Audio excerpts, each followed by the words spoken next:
नमस्कार। झारखंड सहित पूरे देश दुनिया की खबरों में आप सबों का स्वागत है। जमशेदपुर, खूंटी और साहिबगंज के एक व्यक्ति की कोरोना से मौत हो गई। निधन के बाद महिला के पॉजिटिव होने की पुष्टि हुई है। झारखंड में शनिवार 4 जुलाई 2020 को एक दिन में सबसे ज्यादा 3 कोरोना पॉजिटिव मरीजों की मौत हो गई। इसके साथ ही राज्य में इस जानलेवा वैश्विक महामारी से मरने वालों की संख्या 18 हो गई है।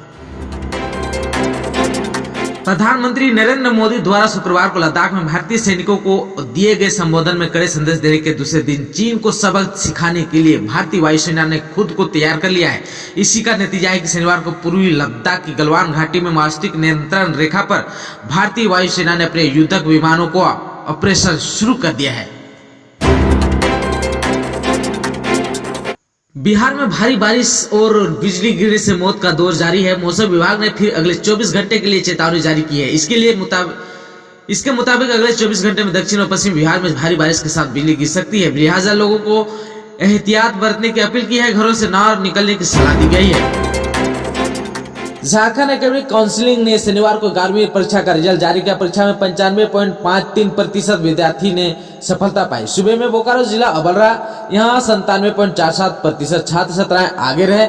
इसके साथ ही लड़कियों ने लड़कों को पछाड़ा। लड़कियों का पास प्रतिशत 95.61 रहा, जबकि 95.45% लड़के सफल रहे।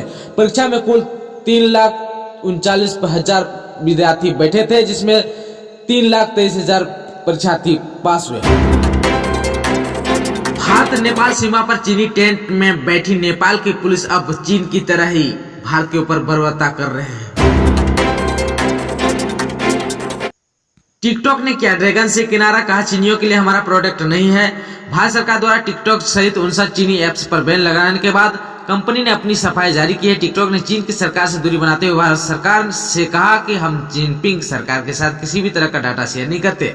टिकटॉक के सीईओ केविन मेयर ने भारत सरकार को 28 जून को एक पत्र लिखा था, जिसमें उन्होंने लिखा था कि चीनी सरकार ने कभी भी यूजर डाटा की मांग नहीं की है।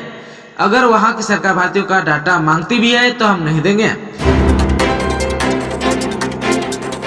चोरी गई बरामद कार को लेकर आई है गोड्डा पुलिस। गोड्डा जिले के पोड़ैयाहाट थाना क्षेत्र से चोरी की गई स्विफ्ट डिजायर कार को गुरुवार देर रात्रि नगर थाना की पुलिस ने नंदन पहाड़ के समीप से बरामद कर लिया है। कार को बरामद करने के बाद नगर थाना की पुलिस द्वारा इसकी सूचना पोड़ैयाहाट पुलिस को दी, जिसके बाद पोड़ैयाहाट पुलिस देवघर पहुंची और बरामद कार को अपने साथ लेकर आई। प्राप्त जानकारी के अनुसार कार में जीपीएस लगी हुई थी। गुरुवार को उसका लोकेशन देवघर आ रहा था, जिसके बाद पोड़ैयाहाट पुलिस द्वारा जिसकी सूचना देवघर पुलिस को दी।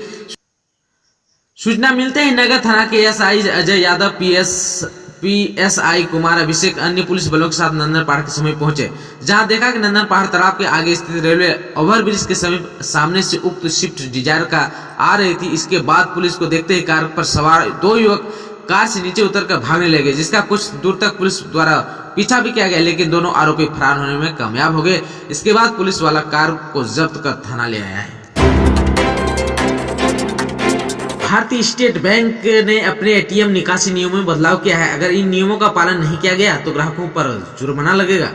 मालूम हो कि कोरोना वायरस महामारी की वजह से वित्त मंत्रालय ने छूट दी थी, लेकिन 30 जून तक किसी भी बैंक के डेबिट या एटीएम कार्ड से किसी अन्य बैंक के एटीएम से नकदी निकालने पर चार्ज नहीं लगेगा। लेकिन अब उसे बढ़ाया नहीं गया है, बस वहीं तक सीमित यानी 30 जून तक ही सीमित रखा है। 10 बिंदुओं में जाने एटीएम से पैसे निकालने के नियमों के बारे में अगर आप नहीं जानते हैं तो इसे जान लीजिए कि 25,000 के रुपये का जिसके मासिक बैलेंस है उनके लिए एटीएम में 8 ट्रांजैक्शन मुफ्त होंगे। जिन खाताधारकों के खाते में 25,000 से 50,000 रुपये तक औसत मासिक बैलेंस है उनके लिए अन्य बैंकों के एटीएम में 8 ट्रांजैक्शन मुफ्त होंगे। जिन एसबीआई बचत खाताधारकों के पास 25,000 रुपये से ज्यादा का औसत मासिक बैलेंस है उन्हें टेस्ट बैंक ग्रुप के एटीएम में असीमित लेनदेन की सुविधा मिलेगी।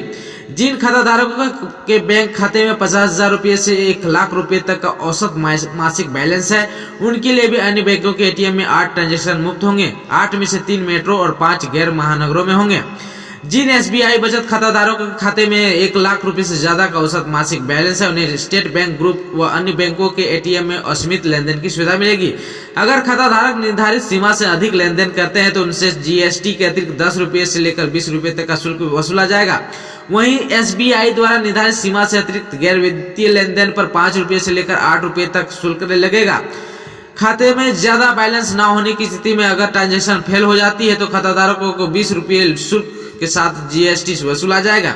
अगर किसी अन्य बैंक के एटीएम या बैंक ब्रांच से कोई लेन देन नहीं किया जाता तो ग्राहकों को 6 मेट्रो केंद्रों पर 10 फ्री डेबिट लेन देन और अन्य एटीएम में अधिकतम 12 मुफ्त डेबिट लेन देन की अनुमति दी जाएगी।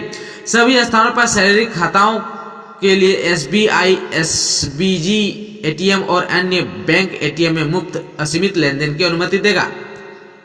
इसके साथ ही आज के मुख्य समाचारों में बस इतना ही। हमें दीजिए इजाजत। नमस्कार।